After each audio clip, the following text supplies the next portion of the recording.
Hi, I'm Katie Crane from the Pilates Lounge. I'm bringing you in today to invite you to a sneak peek of my online platform. Now, the beauty of this online platform is that my clients can contact me personally and give me ideas of the types of things that they want to see on the platform. And then I do a class on that, specifically catering to their requests. Now, the library keeps growing all the time. So once I film the class, I pop it up online, and then that is part of an ever-growing library. Today we're going to be talking foot health. I've had a client contact me that she has sore feet, and I'm pretty sure that it may be plantar fasciitis because I've emailed her back, asked her some questions, and we're getting down to the bottom of it.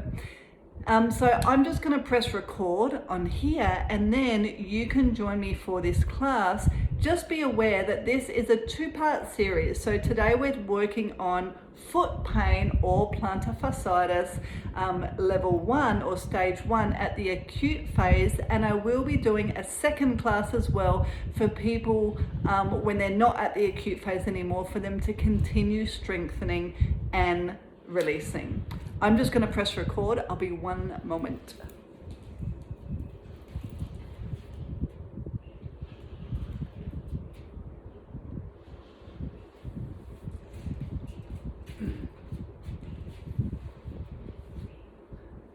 Hi, I'm Katie Crane. Welcome to the Pilates Lounge.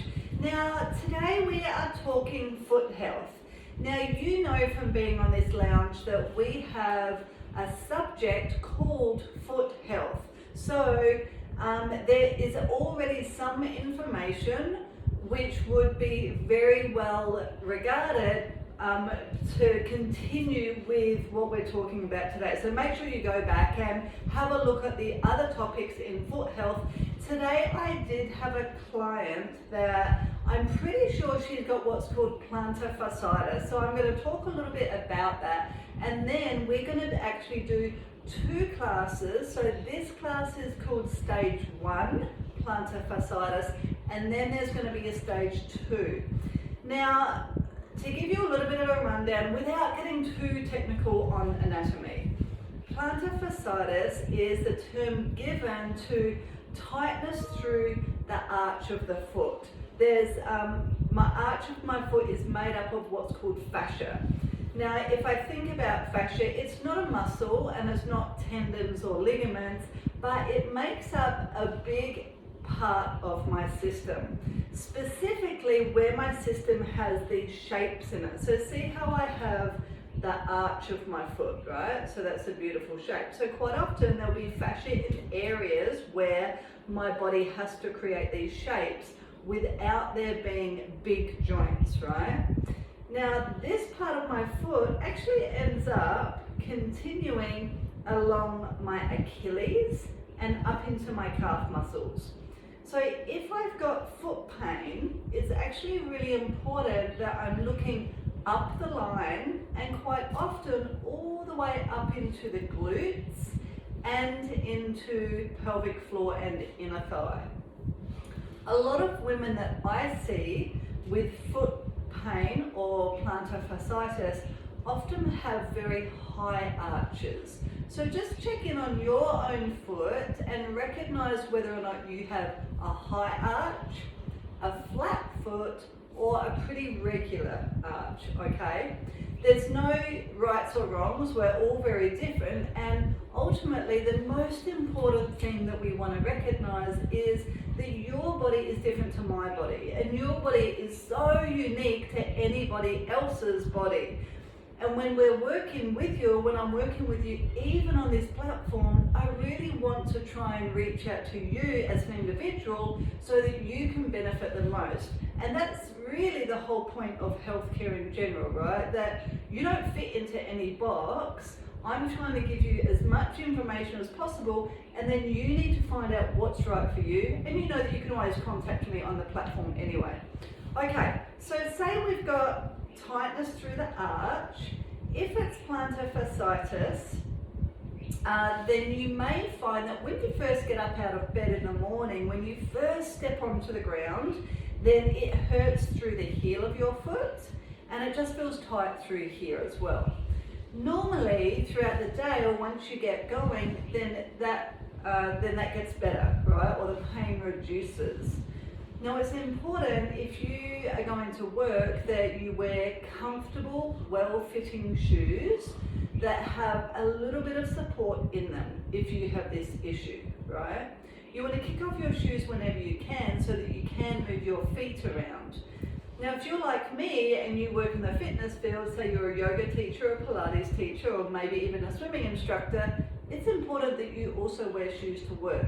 I can tell you this from experience that I ended up with plantar fasciitis because I was spending all day long at the studio with no shoes on, and the floor was concrete or tiled with concrete underneath, a really, really hard surface, and just walking with bare feet did not do me any service.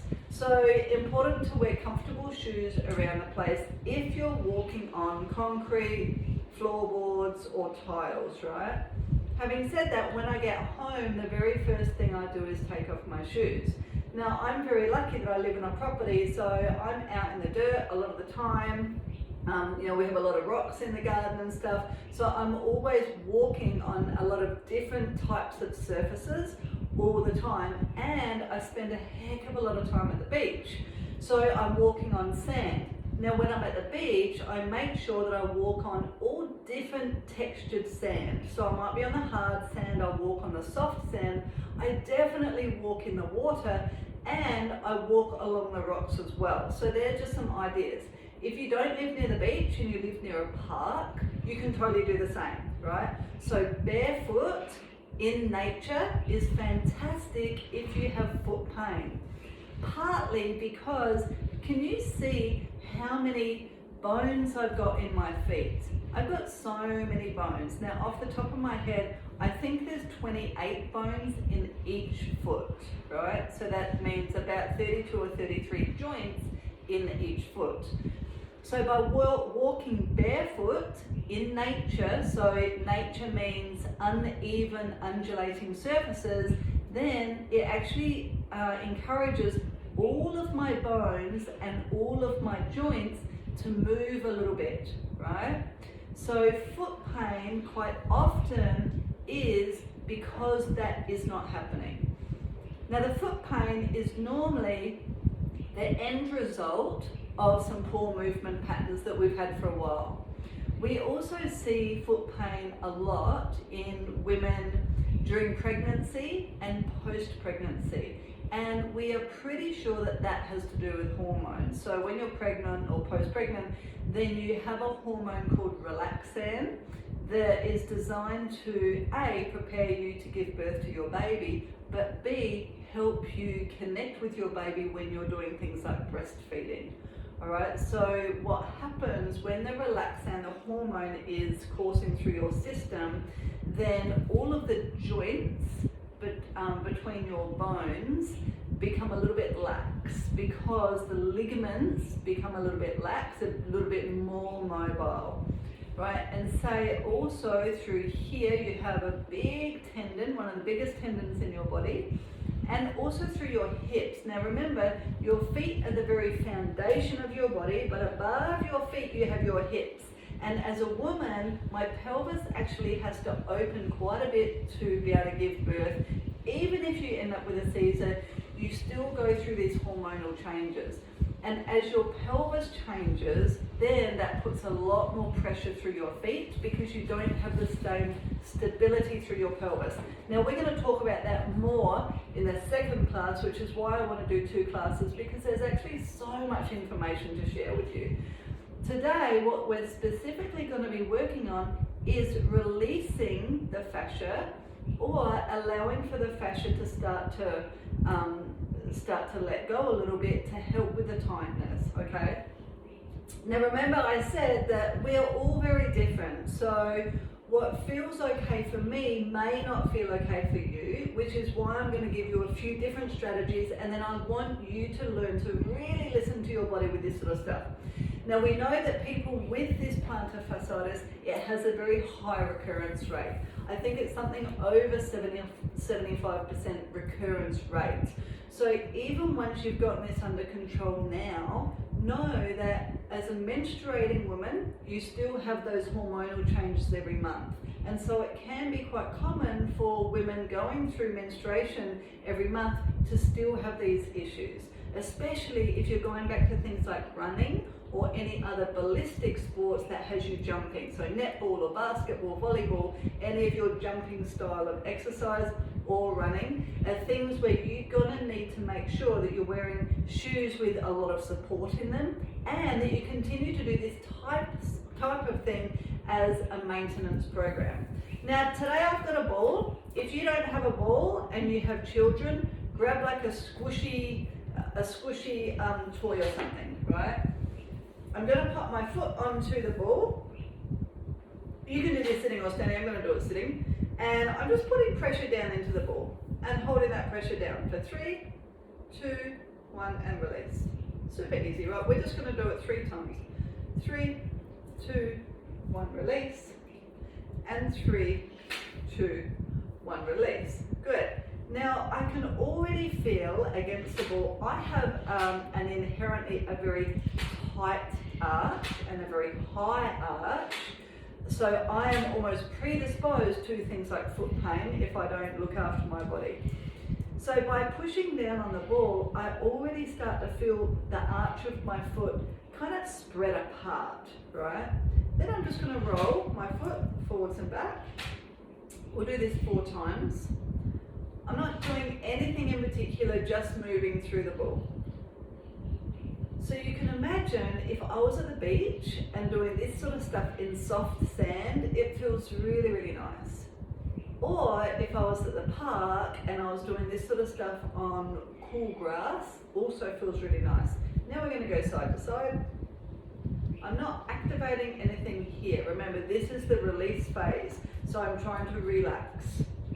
Now, something else that you can do, if you've heard of how magnesium can help with tightness in your body, now we're going to do circles 4 times in either direction.